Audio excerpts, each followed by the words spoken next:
লবণের সাথে শুকনো মরিচ নিয়ে ভালোভাবে মেখে নিচ্ছি। শুকনো মরিচটা হচ্ছে ভাজা শুকনো মরিচ, কিছু একটা মাখানো হবে। পারলে বলেন তো কি মাখাবো? আমি হচ্ছে আজকে জামের ভর্তা বানাবো। শুধুমাত্র শুকনো মরিচ আর লবণ দিয়েই আমি এই ভর্তাটা বানাই। বিদেশে আসার পরে এই জাম আসলে এক প্রকার দুঃস্বপ্নের মতো ছিল।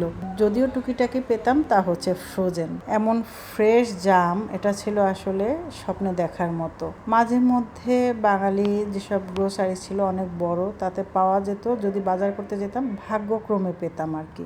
তবে এই 2-1 বছর ধরে এরা একদম ডাল ভাতের মতো হয়ে গেছে। এখন মোটামুটি সব সময় পাওয়া যায়। তবে এগুলো আমাদের বাংলাদেশি জাম না, সম্ভবত এগুলো ভিয়েতনাম বা ওদিক কোথাও থেকে আসে। কারণ আমাদের বাংলাদেশি জামের ভেতরে বিচিটা কিন্তু এত বড় থাকে না, আর এত শক্ত মনে হয় যেন মানে ম্যাচিউরড হয় নাই। সেই জামগুলো পেরে তারপরে পাকানো হয়েছে। তারপরেও যা পাই, আমাদের বরিশালের ভাষায় মুরব্বীরা একটা কথা বলতো যে মোটে মায়ের রান্ধে না পান্তা আর তেরসা।